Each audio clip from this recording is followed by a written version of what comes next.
When you're at the edge, there's a sense of possibility and a rush of excitement. There's a compulsion to go further and push beyond.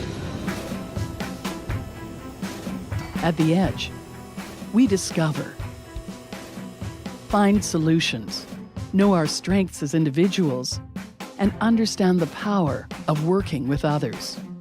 We feel the urgency to make an impact that's vital to people, places, and the planet. The edge is a mindset and an advantage. It's a physical place too, and ours is on a rugged coastline, on the tip of an island, within a circle, beside a magnificent continent looking out to the world. It changes the way we see things, the way we think. Our edge drives our excellence in the health of the oceans, indigenous knowledge, clean growth, and healthy communities. It's in the strength of our partnerships and within our community, rich with diverse perspectives. At the edge, students get hands-on and researchers get close up. Dynamic, research-inspired teaching and learning fuels personal growth and career success. Learning is personalized, and our campus just the right size, big enough to make a difference and small enough to care. Exciting things happen at the edge. It's where we lead and inspire change. It propels us to what's next. Our edge is ever evolving and far-reaching, and it's here with us in every place, in every moment. When you get to the edge, you know it. And when you get to know the University of Victoria, you'll feel it. The edge is here.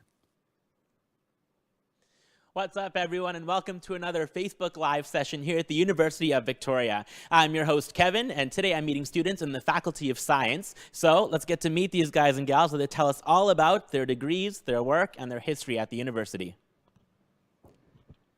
Hey everyone, my name's Kyle. I'm from Calgary. I actually graduated from UVic with a bachelor's in science in physics and a minor in computer science, and I'm currently in my first year of my master's studying medical physics. Hey everyone, my name is Talon. I'm in my 6th year of biology and environmental studies here at UVic, and I grew up right here in Victoria. Hi, I'm Paige. I grew up in the Comox Valley on Vancouver Island, and I'm here in my 5th year of Bachelor of Science in Microbiology and Environmental Studies. Hi, I'm Kate. I'm from Salmon Arm, BC. I graduated with a bachelor's in chemistry for the medical sciences in 2017, and I'm currently in the 2nd year of my master's program in public health and social policy. Hey everyone, my name's Kyle. I am a 5th year chemistry for the medical sciences student here at the University of Victoria, and I'm also doing my minor in environmental studies, and I'm also from Abbotsford in the Lower Mainland, so yeah. Hi there, my name's Ryan. I'm from Vancouver, and I'm currently in my 4th year of a math major. Right on. Great meeting all of you today. And so everyone can see we're in a lab today, actually, which is pretty cool. And this is one of our first year labs for chemistry students. So most of you will find yourselves here in this lab, which is pretty neat. And as the saying goes, when you enter labs, goggles on, lab coats on, no open-toed footwear, always closed-toed. But today, since we're meeting all of you and you're going to meet us, we're going to lean back on the rules a little bit. So we're going to pop off these goggles because we need to see you. And believe me or not, you can see through these, which is great. Drop that in there. Thank you. And so if you have any questions today, we want to encourage you to fire them through. All these students here have lots of experience. So if you have any questions, please comment and we'll get to them as much as we can today. So first off, I've got a question, and I've got a question for all of you actually to start it off. Why did all of you choose sciences at UVic as your kind of go-to and your study option, and UVic is your school? So maybe we'll start over here on this side. Cool. Yeah, so I really liked for choosing Victoria as a city specifically. I really like the size and its location. It's great being on the water. Being from Vancouver, it's not too far from home, but still far enough to have a lot of independence. Sciences, I found a really nice faculty for the flexibility. Originally, I applied into the engineering program, And sciences drew me away for the ability to try out a lot of different things at once and to decide what I wanted to do, which later turned out to be math. Yeah. For myself, again, like the size of the campus is really nice, and it's builds a really strong like student community here. And then also in the chemistry department specifically, like a lot of the professors we have are like leaders in their field. So like Neil Burford, for example, Fraser Hoff, like they're all leaders in the chemistry field, as well as they do a really good job of like tying in their research into class material and like makes it really more compelling, and like you enjoy it a lot more for that reason. I chose the University of Victoria, again, for its size. For those of you who don't know, Salmon Arm, BC is a pretty small town, so I didn't want to go somewhere that was too much of a big city, but I wanted to stay kind of close to home, and UVic is a really great community feel that made me feel at home right away. I've always enjoyed science, so that's why I chose the Faculty of Science, and it was the labs in my first year that convinced me to go into chemistry.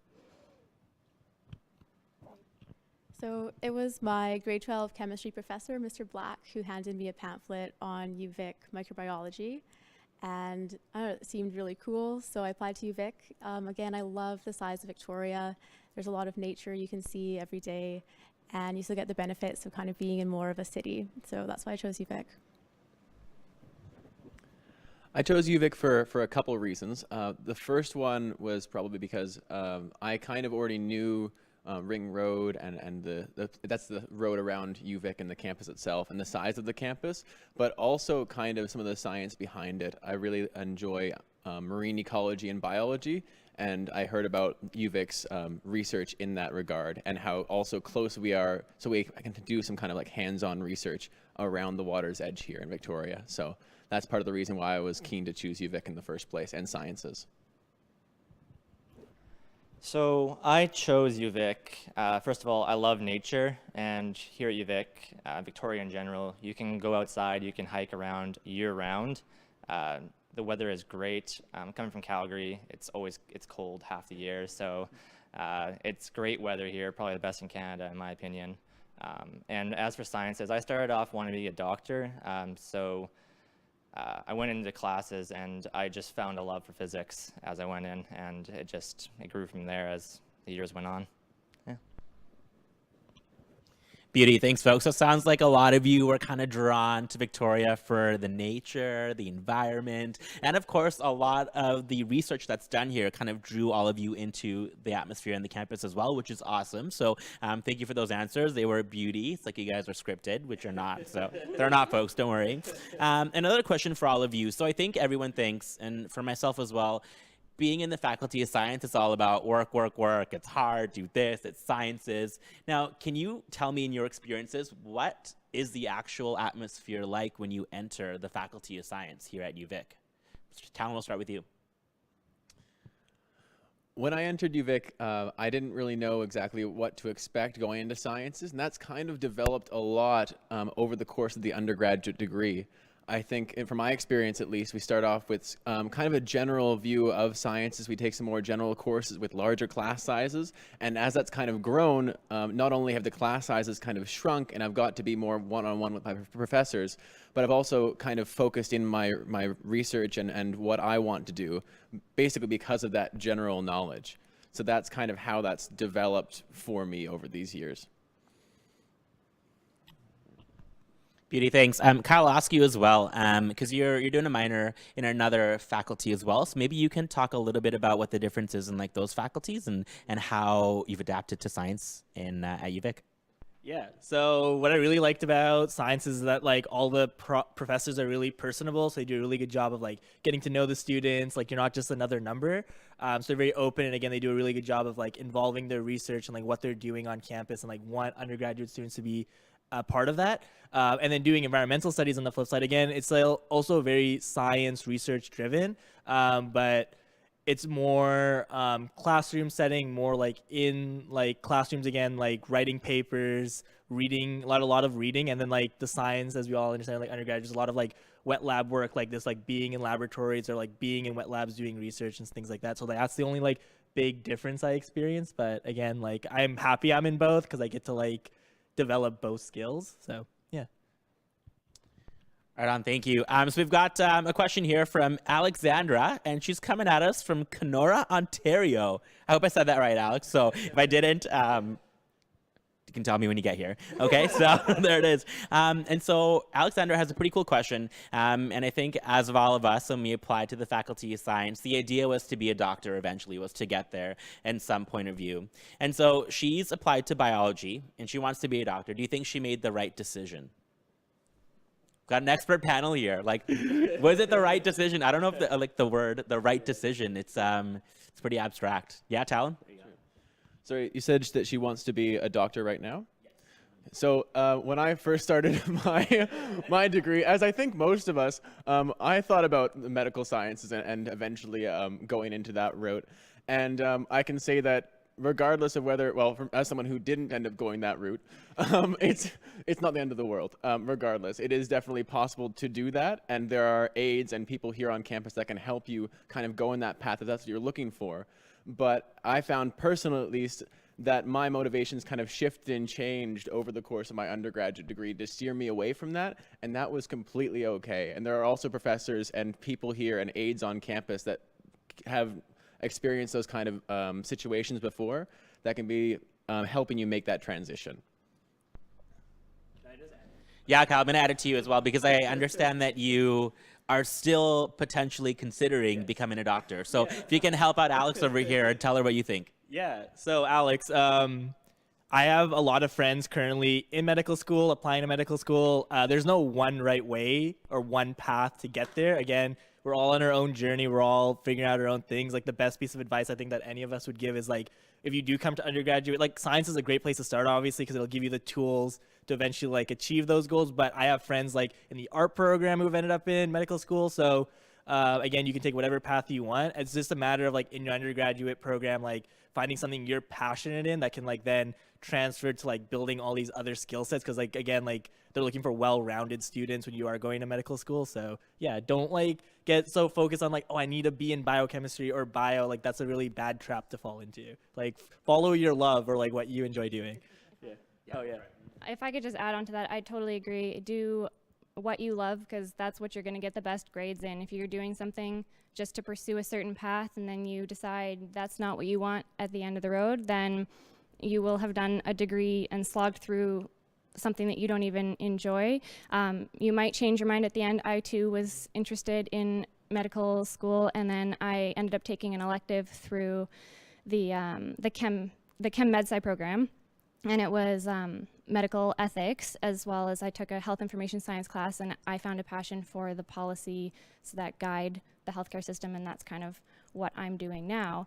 But I loved chemistry, and so my degree doesn't feel like a waste to me, and I found something that is something that I'm super passionate about, but I had no issues getting through, and it didn't feel like I was, you know, hitting wall after wall, just like pursuing an idealized goal, I guess. Right on, thank you. So I think it's important to mention, and I'm just going to reiterate what you said there, Kyle, that you don't have to go into the sciences to become a doctor in your eventual field. I think that's a common misconception that most students have, which is great. So Alex, definitely take a look a little bit more. If you're interested in becoming a doctor, fantastic. That's awesome. But if you wanted to pursue another degree, maybe not biology, there's a lot of opportunity out there, as you can tell by our experience on the panel here. We've got another question here from Tess in Vancouver. What's up, Tess? And she's wondering what some possible careers are for an undergraduate degree in science. And for this one, I'm going to go to Paige, because Paige, from what I understand, you've kind of carved out your own career through this pathway in science. Can you tell us a little bit about that? Yeah, thank you. Yeah, so there's many careers, and I think it really depends what you make of your undergrad and what you find really kind of drives you, like what Kyle was saying, what your love is and your passion is.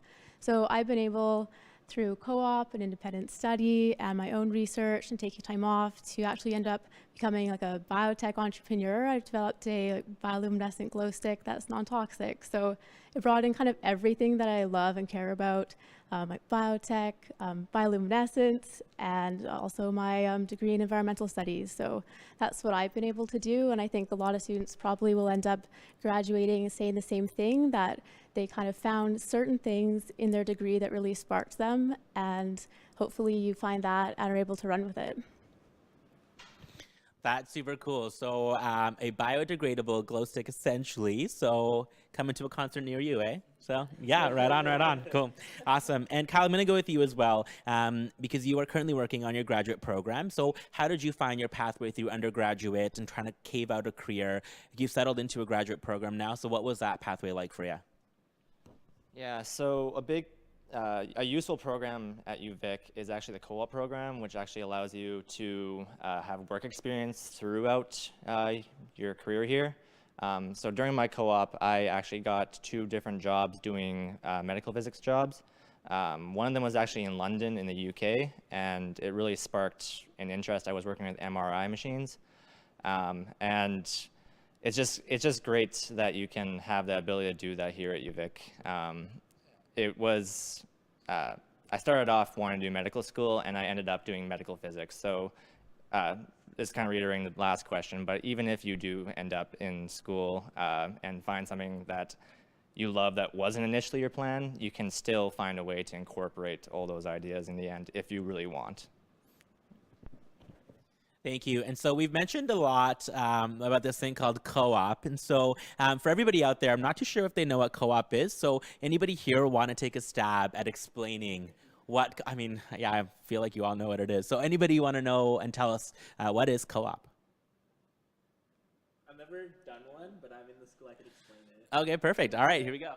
Yeah, so I've never done a co-op, but I am enrolled in the co-op school. And so what co-op is, it's essentially like a paid work term while you're earning credits for your degree. So like after your first year of study, you apply into the co-op stream, and then jobs applicable to your field of study become available to you to apply to you. It's just a great way to like network, meet employers, and like sort of test drive your career before you like graduate and start working in that field. And like co-ops can take you all over the world. Like they're not just restricted to like Victoria or Canada. As you mentioned, like, yeah, you went to London, Kyle. And yeah, it's just, again, like a great way to like, yeah, network and meet employers. Yeah. I don't know if that explains it. That's pretty good. Anybody want to add anything? I think you kind of sealed the deal. And I think, as Kyle might have mentioned, co-ops are available locally here in Victoria, as well as nationally across our country and internationally as well. So you can go live abroad, work, come back, and be like another student. So it's like you're experiencing the world beyond what it is at UVic, which is pretty neat. But I want to take this question to Ryan here. And so, Ryan, I know that you transferred from the Faculty of Engineering. So can you maybe describe what your first year looked like in engineering to the Faculty of Sciences, and how it differentiated, and what our students can experience when they enter the Faculty of Science? Sure, yeah. So like I said, what really drew me to the Faculty of Science was the flexibility. Entering in my first year in engineering, there were required 6 courses, which is really great if you're really big on engineering, but I quickly learned I was not really big on engineering. What I really liked in the Faculty of Science was, yeah, I was able to take courses in physics and in mathematics and in philosophy, which were sort of a few different things that I was thinking about taking, and was able through, at that point then to meet a lot of great professors and realize that the program that was right for me was the mathematics program. And that was really the main thing for me. Awesome. So it sounds like you kind of took the staple, kind of math and chemistry and physics and all that, but then you mentioned philosophy as well. So you took philosophy course in your first year. So tell me a little bit about how you fit philosophy into your first year science schedule. Yeah, it made for a pretty interesting schedule with computer science courses, physics, math, and philosophy. So they couldn't pin me down. But no, it was a lot of fun, and it was really interesting. And then it's really cool seeing how all these things end up tying together. Like, I think there's often a misconception about science as being really out there on their own end, and specific science as being really separated from other sorts of ways of thinking or skills that we learn. But there's been actually like a lot of crossover, and there's in the mathematics department, there's a philosophy of mathematics course where you actually get to really dive into some of those deeper questions that are more specifically applied. But a lot of the skills, too, that you learn in sort of ways of thinking and stuff really apply across the board as well. So it's been, yeah, really nice. Thank you. I've got a question here from Iona, and we were talking a little bit about med schools. We're going to touch on this just one more time here. But Iona wants to ask, how hard is it to get into medical school? And then how hard are the courses, I guess? So, Kyle, I'm going to flip this over to you, because as a current student trying to get into medical school, tell us about how hard it is, what you're doing to get there, and how the courses are. Mm-hmm. So to get into medical school, it's quite difficult, especially like if you're trying to get to like UBC or U of T, like that's just a fact, and you can look at any admissions averages. So again, I wouldn't get like super hung up on like trying to like build an undergraduate portfolio specific to just get into medical school. Again, focus on like the things you love and the things you enjoy, because again, like as Kate mentioned, if you're like taking classes you enjoy, they won't feel difficult and they won't feel literally challenging, because again, it's what you love. Yeah. So, and like in terms of like, yeah, like again, it's going to be difficult, but if you are doing what you love, like it won't be. So Thanks, Kyle. Yeah, no, that's good. Yeah, it's hard to explain, and I think like everyone's journey is what you make of it, which is kind of what you're describing. So, Iona, I think definitely look into a little bit more of the programming to how you want to get there. And if you want to ask us more questions about how hard it is and what that looks like, please keep commenting. And if we don't answer it today, we'll try to get to it in the next few days. Okay.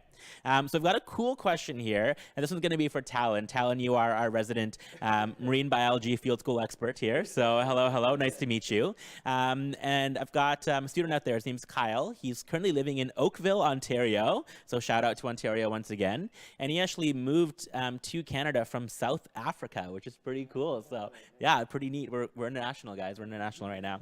And so his interests include the ocean. He likes marine biology, biological sciences, and he wants to inquire about the fieldwork in these programs. And do you get to do a lot of it? And what does that look like in terms of conservation efforts as well? Well, firstly, hi, Kyle. As you know, we do have Kyles here, but you're welcome to join to our Kyle group. In terms of marine ecology and conservation here at UVic, one thing that I've really loved about it is that you can kind of tailor make how much experience and field work you want to incorporate into your undergraduate. So one thing that I did that was really, really interesting is that I did a semester actually at something called the Banfield Marine Sciences Center. And that's funded by 5 universities, one of which is UVic. And one of the really great things about that is that you can apply to this field school, and I was able to study there for a whole semester and do just hands-on work in the field, just like sampling like mussel bed diversity, or learning about conservation and research impacts that are happening here on our coastline.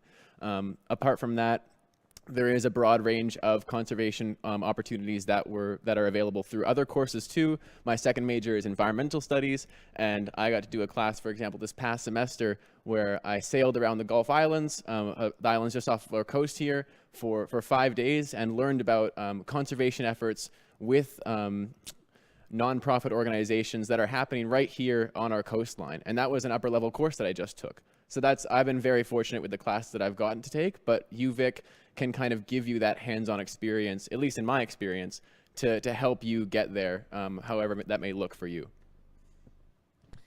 Unreal. I don't think any of my classes I've gotten to sail around the Gulf Islands. So that is super cool. So right on. Thank you, Talon. And Kyle, if you have more questions, please keep firing them away, okay? I've got a question here, and I think, Kate, you'll be the best one to answer this.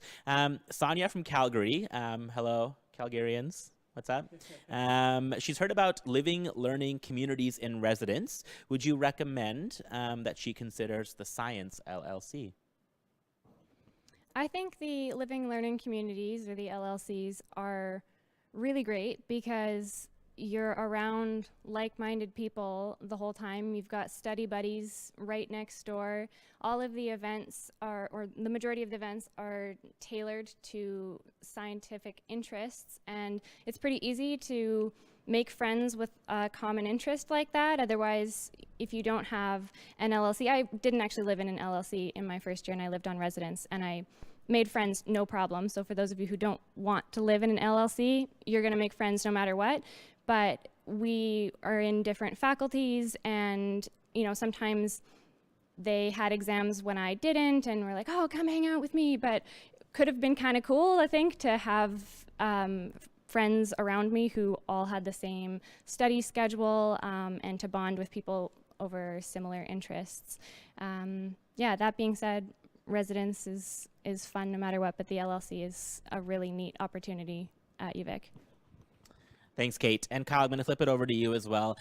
So from my understanding, you are a community leader in residence. So can you tell me a little bit about what a community leader is, first of all, for our viewers out there? And again, why you would, or maybe why you wouldn't recommend an LLC for our first-year science students?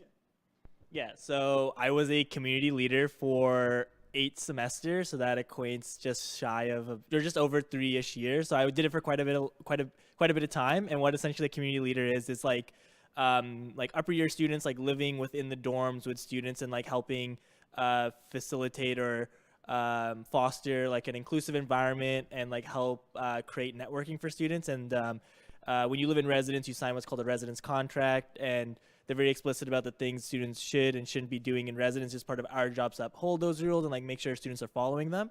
And the other aspect of our job is that we create social programming or structure for our students. So we'll host like weekly like floor meetings as well as like monthly building meetings, and then social programs for our students to like hang out at. So some programs that I've run as a community leader include like I did like midnight skating at the Oak Bay Rec Center every month with my students. I've hosted like potlucks or family dinners with my students. A program unique to me, and I hope like current sales are also running it, is that I did a Bob Ross paint night with my students. So during exam season, we would watch like Bob Ross paint along to us, like a good de-stressor.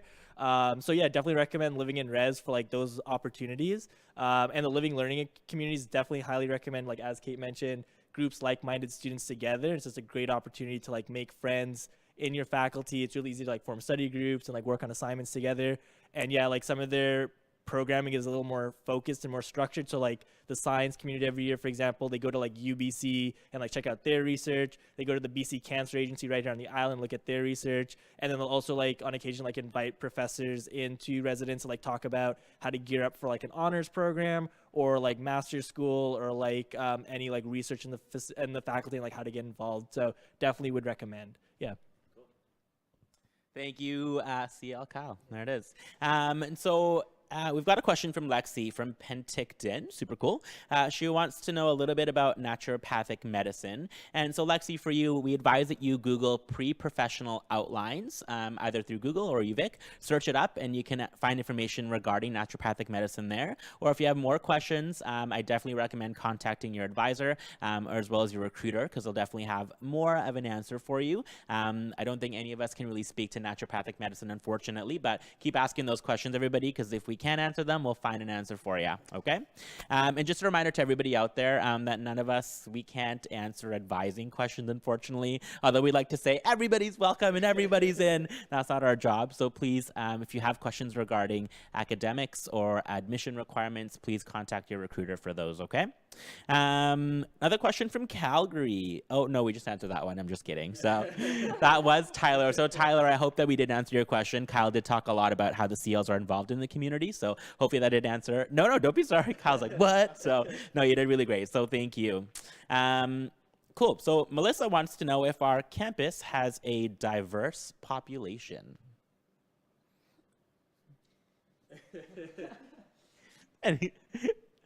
Melissa, we are diverse, I'm telling you. So everyone's like, oh, we can't. But just so you know, the cool thing about UVic is that we're considered to be a destination university. And so over 70% of our students actually aren't from the immediate Victoria area, which is pretty cool. So even from our panel here, Talon's from Victoria. But other than that, none of us are from the immediate area, which is pretty cool. So just pretty nice.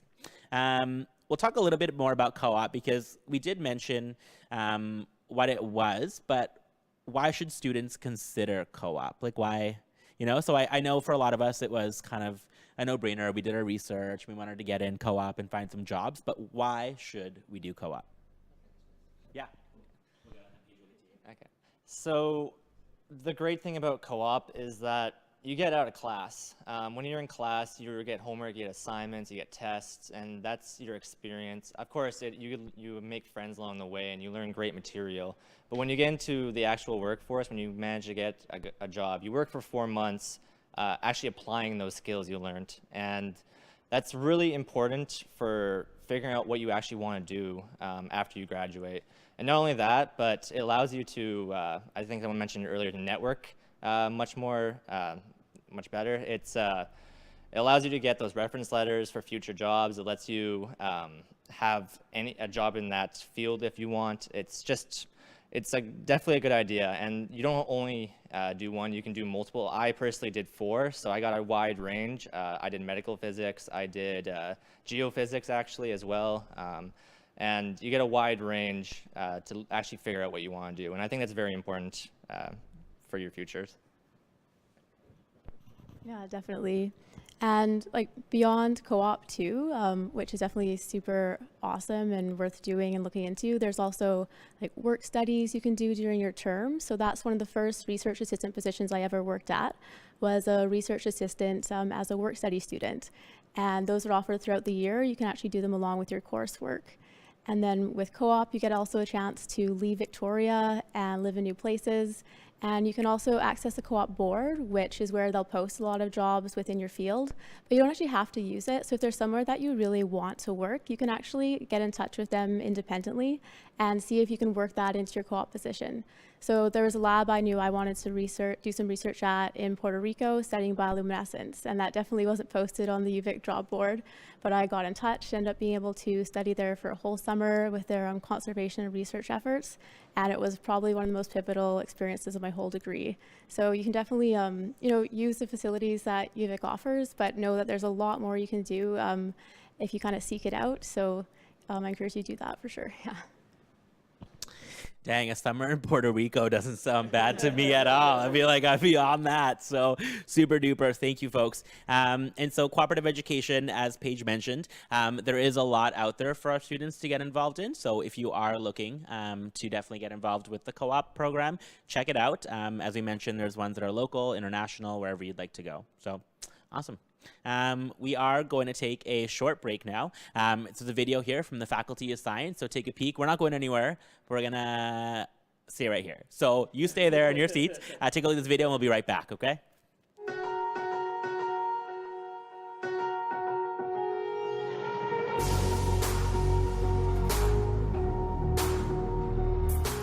The collaborative and creative research at the University of Victoria make it a great place to do science.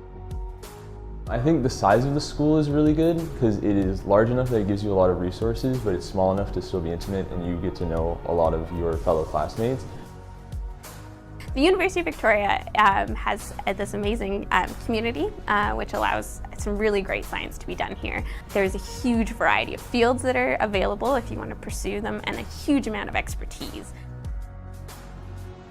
Obviously, we're lucky to have so many people passionate about studying so many things that are very important. There's a lot to share and there's a lot to learn. The research here is cutting edge, the opportunities are numerous, and it's really been a good experience. I think that UVic really gives the opportunity for people who want to make an impact to make that big impact.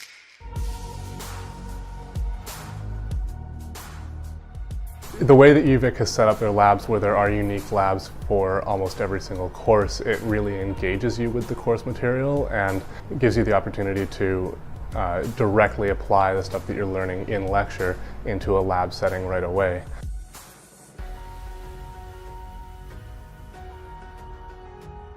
Learning things in the classroom is quite a bit different often than doing fieldwork outside. So having all of this in our backyard, it really complements the work that we are doing in the lab and makes it so easy and accessible to do field components of our courses. I've had the opportunity to do 3 co-op terms with Ocean Networks Canada, and those have been really great opportunities for me to be able to do undergraduate research. To me, UVic is a unique place to study sciences. First of all, because of the relation that I find here at the university with the indigenous communities, and I find that there is a lot of respect for the environment and also for the world. What I've learned about being in science is that there are way more questions than there are answers. We have a 4.5 billion years of Earth history to look at. It's wildly complicated, it's wildly complex, everything is connected, and to understand what we're doing and how to best use the planet, we need to understand what its history is. And that discovery and that process is hugely rewarding, and you get to meet amazing people doing it, you get to experience amazing things, and it's a great quest to be on.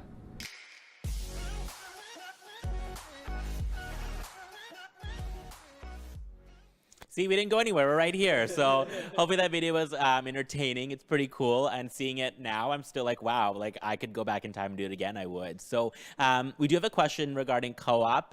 Some more come in here. And Danica wants to know how to get involved in co-op, and was it competitive? So Paige, I know you mentioned earlier about finding your own co-op. So maybe can you talk a little bit about any co-ops that you attempted to get through the co-op board and what that was like for you to actually get your co-op position?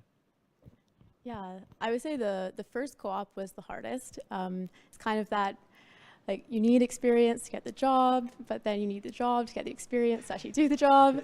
And so the co-op advisor is really great. They actually do a whole training session beforehand to help you work on your resume, to kind of help you think of skills you have that you might even not necessarily think you should put on your resume. Also, the labs in science do give you a lot of hands-on skills, and then you can actually put on your resume when you're applying for jobs. That said, the first year in co-op, you know, I did all of that, and it was really hard. And some of the interviews I noticed I was interviewing with the person going after me was a graduate student, so definitely didn't get that one. But also what you can do to really help bump up your experience is to join clubs at UVic and get involved. So I know I'm kind of interested in biotech, and there's an IGM team now at UVic, and it's kind of a way for you to start getting involved even before you talk to professor, even before you know what you want to do. So you can, it's really a nice entry-level way to talk to students. There's probably a huge range from first years to graduates to just kind of interested community members who are working on these projects. And often they'll actually know a little bit more too about other places that are hiring, or things that aren't on the job board, or other ways you can gain experience. So I've actually found working with the clubs to be an amazing way to kind of just start thinking about the jobs I want and how to, again, gain more experience and the confidence to then apply for some of the jobs that you really want. Yeah. That was a brilliant answer. Thank you. I do want to touch a little bit about what you do in the biotech club. I know you did mention a bit of networking that happens throughout the club, but then you also mentioned something called IGM. Can you tell us a little bit about that as well? Yeah, definitely. So this is there was a club that ran at UVic in 2014, and so IGM stands for the International Competition of Genetically Engineered Machines. So it's kind of a big thing, and it's this amazing opportunity if you're interested in biotech. You get to actually work on developing a little tiny bacterial machine, basically. And there's some amazing projects that have been worked on here at UVic, but then also all around the world. And every year in Cambridge, the teams meet, and you kind of present your work to the world. And it's this incredible collaboration with universities from the UK, from Africa, from Asia, and you actually get a sense of what's happening kind of worldwide in the field of study that you're in. So we've started up another IGM team here at UVic, and we're kind of working on our project. So we have weekly meetings.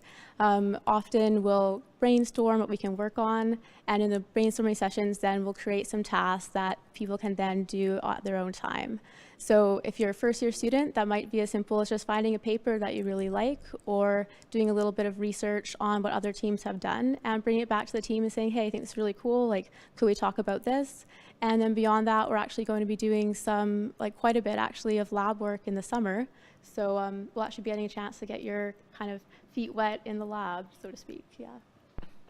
Right on, beauty answer. So just between the two of you, Talon and Paige, you guys have gone to Puerto Rico, Cambridge, sailed around the Gulf Islands, and this is all for school. So you guys are just living it up. So yeah, pretty cool over here. Cool kids in the corner.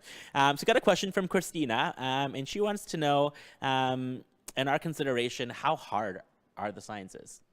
How hard is it to get into, to be in it? Science life, yeah? Go for it, Ryan.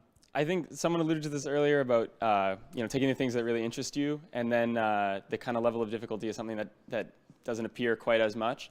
But also something really interesting in the Faculty of Science, and particularly that I've seen in the Department of Math and Stats, is the sort of level of control you have over certain of these things. So whether that is deciding whether to take an honors degree or not, or to add a minor, or some of the people here have done double majors and things like that.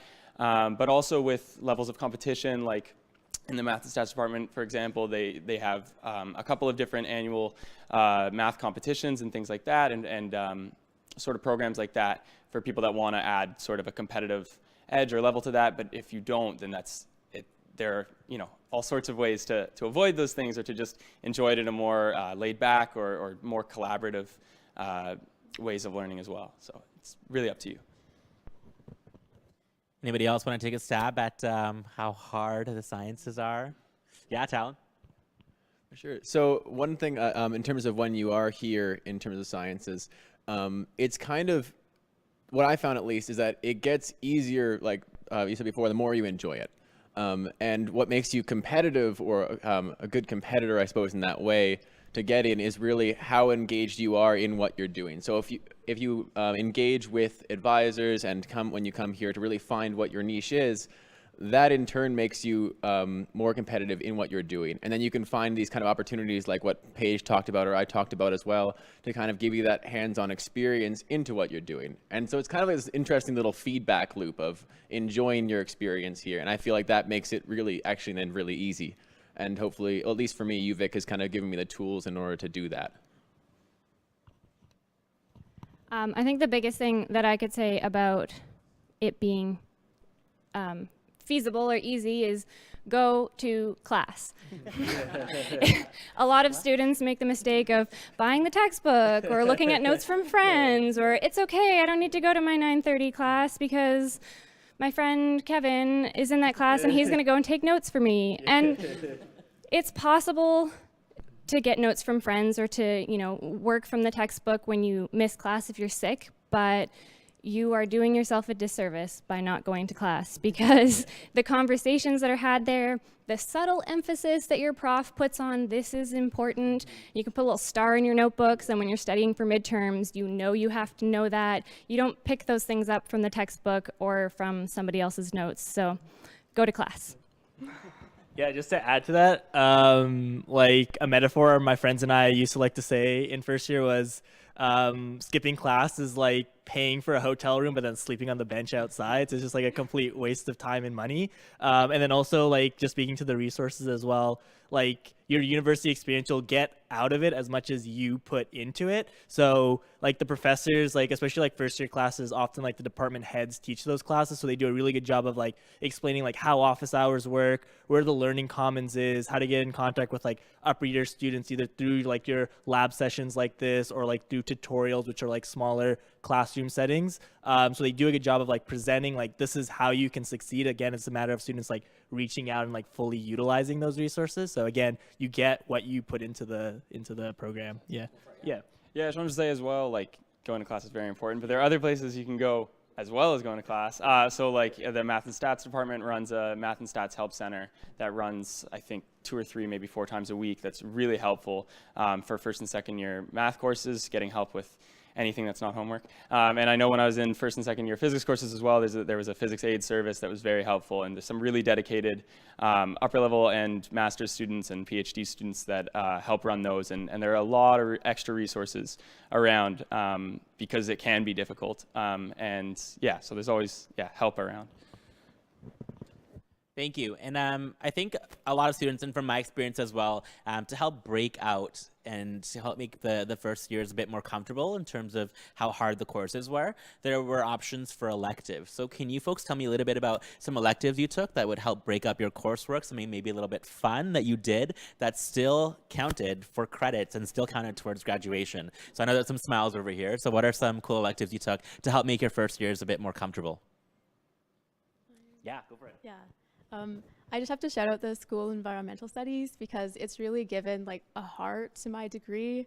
It kind of kept me in school when I was really struggling with what I wanted to do, if I wanted to stay in sciences. And it's also where I kind of first started doing my research.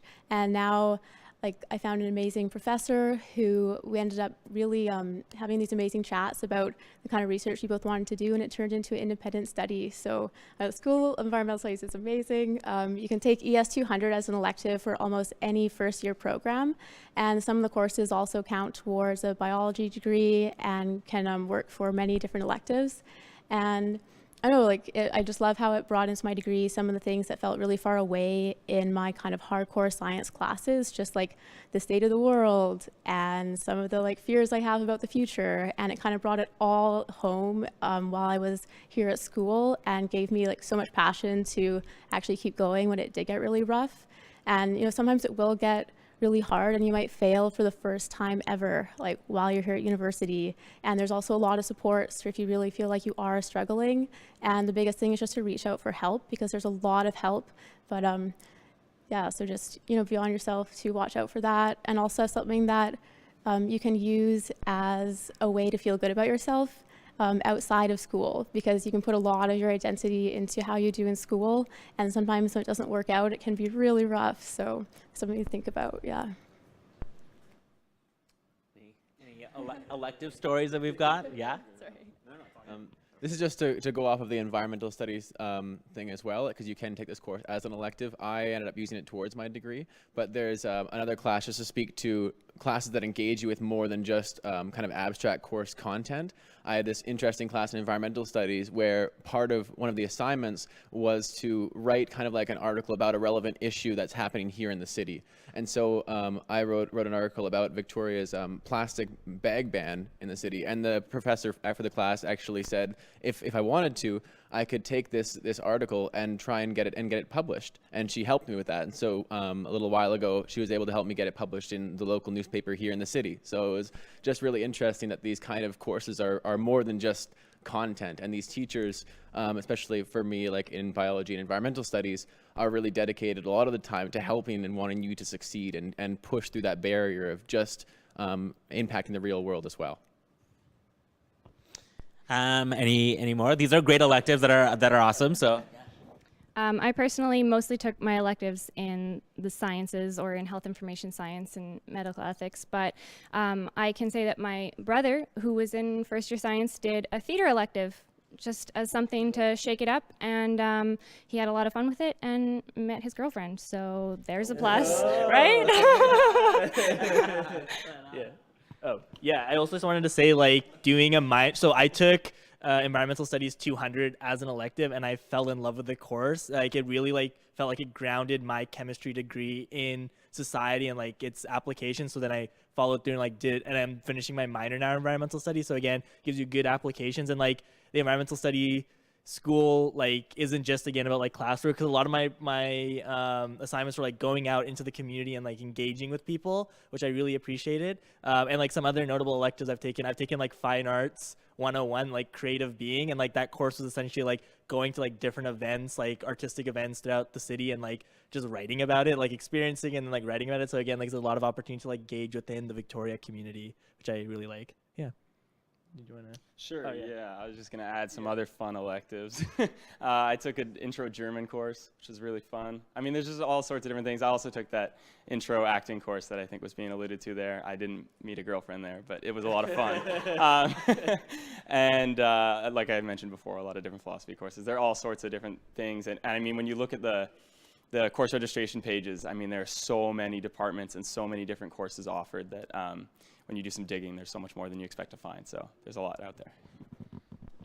A lot of fun stuff. I remember that I did a course on time travel here at UVic, and it was counted as a third-year elective. And I was like, whoa! Shout out to Dr. John Threlfall, who later on came to be an advisor that I met later in the My UVic Life blog team, which was pretty cool. So check out the blog for all of you if you haven't already. I've got a question here for Kyle now. And Kyle, what types of undergraduate research have you done? And how do you think that kind of research paved your way for getting into your graduate program, or if it did at all? So.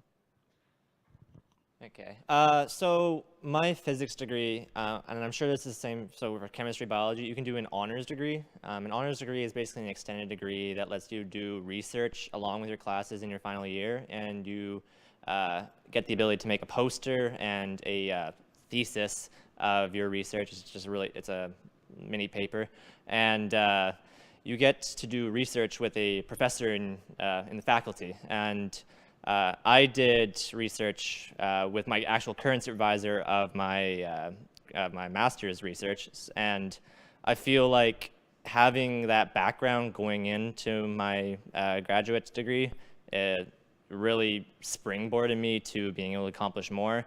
I've already published 3 different papers, and I'm just only in my first year of my master's, and it's great having that ability, but you can also do research, again, like I mentioned, in your co-ops, and those can really just expand your horizons. There's a lot of there's a lot of chance to work here with research. All you really have to do is ask a professor, and a lot of times they'll have something that you can do if that's what you want to do. And so a little bit earlier, Paige, you were telling us about JCURA. So can you describe to all of us and our viewers, what is JCURA? Are you getting money? How is that funding your research? So tell us a little bit about what that is and what you're going to be doing with your JCURA. Okay. Yeah, so JCURA stands for the Jamie Castles Undergraduate Research Awards. And you have to be nominated by a professor usually, who then kind of pitches you and your research to the people who decide who gets the award, and then you get some funding towards your tuition fees, which is really nice. And yeah, so that happened with me. So I ended up writing a paper in a like deep history course for my degree in environmental studies, and it was about indigenous microorganisms and looking at the kind of histories to the land. And that turned into an independent study, which is then how we got going on the JCURA. So again, I think we've all kind of mentioned it, but it really just goes to like all the good stuff that I've done throughout my degree has been because it's been something I'm really passionate about. And if you kind of follow that and take interesting courses that drive that, then you might end up kind of doing the same thing where you want to keep researching it further. So I think for the JCURA, all the students you'll see, we get to present our research at this kind of student gala, and everyone there is just really passionate about what they do and love the research they're doing, and it's going to be like really neat to see what everyone else is working on too. So I'm really looking forward to it. And just another question for you. Earlier you mentioned talking to your professors and how chatting with one professor kind of landed you into your passion. Can you tell me a little bit about how those relationships with your professors have aided you into your study? And honestly, what are professors like? Yeah, it's scary at first, for sure, especially in your first couple of years, but don't let that stand in your way. And definitely go to office hours. I definitely didn't do that enough in the first part of my degree, and when I started going, I was like, oh, I get it now. Yeah. Yeah, and I think too, you know, professors are people too, and they love when students come and ask them questions and are interested in the research that they're interested in. So, you know, they're, I think, kind of having that mindset. And if you go, it's usually nice if you meet a professor that you've done a little bit of homework first. Maybe look them up on the UVic website. They'll have a list and a bio of what they're working on, so you can get a sense of who you're talking to and see if your interests really align with each other. And again, on the website, you can kind of scroll through professors and see if there's anyone working on something that you personally really like. So I definitely would recommend doing that. And then you can just email them. They have an email, so if going up and talking to them in person kind of freaks you out, just send them an email first. It's really simple. They'll get back to you eventually, maybe send them a follow-up if they don't, and set up a meeting. So yeah, I'd really recommend doing that. It's made all the difference in my degree, yeah. I just want to quote you here. Professors are people too. You heard that from Paige over here. So great quote, great quote. So we've got a question here from Johnson, and Johnson's tuning in from Nanaimo, so up island. And he wants tips on how to balance a full course load plus labs and still be able to eat well and go to the gym and be a person in extracurricular activities. So a challenge I think we've all faced, I think we've all mastered, but essentially, how are we still here? How do you do it? How do you guys do it? I'd say the biggest thing is don't feel like you need to finish your degree in 4 years. I took 5 years to finish my undergraduate, and I don't regret a thing at all. I got lots of experiences, and I came out the other side as a person, and I'm alive. So there's that. But yeah, just in your first semester, a lot of people feel a lot of pressure to take 5, 6, 4 classes, whatever. You can start with a certain number of classes. Every semester, I always started with 5 and then reevaluated the workload based on when the assignments would be due, when the midterms lined up, and then I would drop a couple if I felt that that was best for me. But don't do what you are expected to do because, again, it's about keeping your passion alive and caring about what you're doing. And if you need to take 3 classes and be able to go to the gym and be part of a club, and if that's what keeps you going, then do it. You're not going to notice a difference that 2 years adds on once you're in a career that you love. Yeah, go for it. Yeah, these are all great answers. Yeah. Oh, you want to go first, Kyle? Yeah. So I also took 5 years to graduate, and honestly, it was a great decision. I know a lot of people, 4 years is what a lot of people hear, but 5 years, it lets you maintain, I feel, your humanity.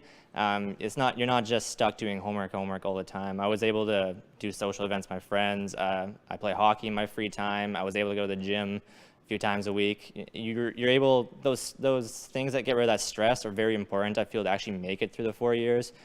Just because otherwise you get bogged down with work and you kind of lose that passion, I feel, if you don't get out and about. So yeah, it is definitely possible to do it, and don't be afraid to take longer because it's definitely worth it.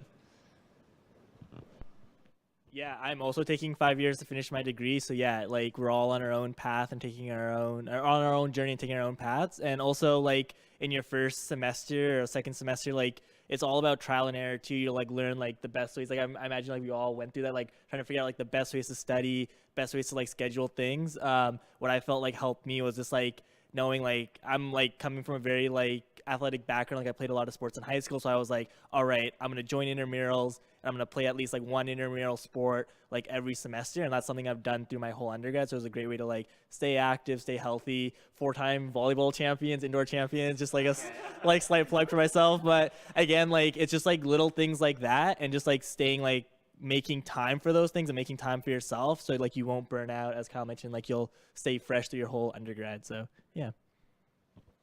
Thanks for those answers, folks. And that was actually super appreciated because I think a lot of people hear the word time management and it's like, yeah, okay, like I can manage my time, but I can still fall behind. So hearing that everybody's added an extra year to help with that, the course loads, and to help with their overall persona and to stay engaged is fantastic. So same here. I'm on my 6th year now and still rolling, still going, which is great. Iona wants to know, hey again, Iona. She wants to know how big our classes. So maybe someone can talk about maybe first year lectures, first year labs, and maybe what that looks like as you go into your upper years, and what class sizes look like. Yeah? So in first year, at least from my experience, class sizes were generally a little bit larger, kind of matching with more of a some of the general science courses that some of us all have to take, whether we're in biology or physics and whatnot. And so those class sizes were, I remember for a couple hundred students, I remember was kind of the norm for some of my first year classes, but that's kind of shrunk dramatically. As I've gone past second year, I remember, now my classes are about 30 usually. One of my courses, the one in the Gulf Islands, was 12. And that kind of is the norm more for undergraduate, from my experience, at the upper levels. So be prepared for that kind of shift if you're around in that big crowded room. It's also a great way when you're in your first year of university to kind of meet people and feel like you're not alone, because it can be a lonely time moving out here for some of us. And then as that shrinks down, it can be really, really comforting too. You want to add to that, Ryan? Yeah, sure. Yeah, I just wanted to say, I mean, yeah, so when you do have those bigger class sizes, they're kind of accounted for, and that you'll have tutorial times and stuff like that where you do get, 20 or 15 students together with a tutorial leader who will be, a different instructor to get some smaller, more one-on-one attention and things like that. I know in my first year I was pretty happy to see some big class sizes because I did not want to get called on in class and things like that. If I could shrink back, that was fine. If you want small class sizes too, I can definitely recommend math and stats. You'll get down to 10 really quickly. But yeah, it really does quickly shrink down, just kind of at the rate you'd want. Yeah, it's great. Right on, folks. So we're kind of nearing the end of our hour here, so we just got a couple more questions left. And Jess wants to know how important co-op opportunities are for jobs post-university. Anyone want to field that? Paige? Yeah, none of us have technically graduated. Well, I guess you're still in your master's, but we're all still students. But I would say, talking to employers that I've worked for during co-op, they want to see that you have skills beyond just what you can kind of learn and talk about. I actually found out that UVic has an incredible lab program if you're in biochemistry and microbiology, so you do get a lot of hands-on lab time, which is also a huge thing. So, but yeah, the experience is really huge for your resume when you're kind of leaving school, and it will also help make you competitive in the job market. So when you're looking for a job after school, you're not just kind of competing against people your own age or people local, but it will be people from all around the world. So you want to find things that will make you stand out, and that is really where co-op helps you shine, and also gives you the confidence in a job setting to really do a good job and feel like you landed with both feet on the ground after you graduate. Yeah, I would recommend it, like, hands down, like, do co-op, yeah. I didn't do co-op in my undergraduate, and I kind of wish I would have, but I am doing a practicum right now as part of my master's, and I can say that in addition to just having the work experience to have on your resume and the skills, I think a really valuable aspect of having any sort of work experience is the experience that you get even just looking for jobs, because before I even started this practicum search for my master's, which is similar, I guess, to a co-op, except I don't get paid, bummer. I didn't even know, like, what keywords do I look for? What kind of jobs are even something that I would qualify for? And so now I have experience within my position and I have the references and whatnot, but I also know when I look at a job board what things apply to me and like how to look at job boards, which was a skill that I did not know that I was lacking. So I think that's a really big value that the co-op program has too. I want to make it sound so dire.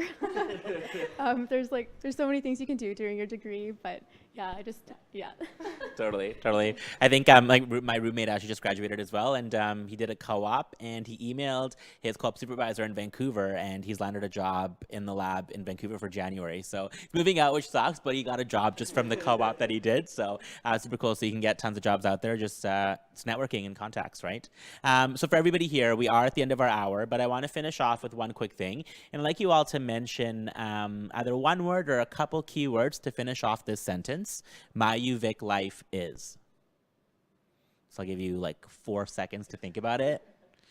And we're going to start with Kyle. Rewarding.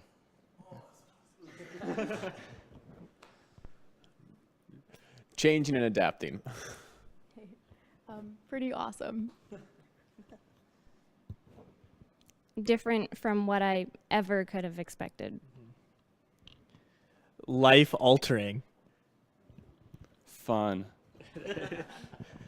You heard it there. That's our UVic Lives here for you. If you have questions on the feed, please continue to keep asking. We will monitor as much as we possibly can. Over the next 48 hours, one of our staff members will definitely help you out, as well as other students will definitely try to contact you if they can help you out in any way.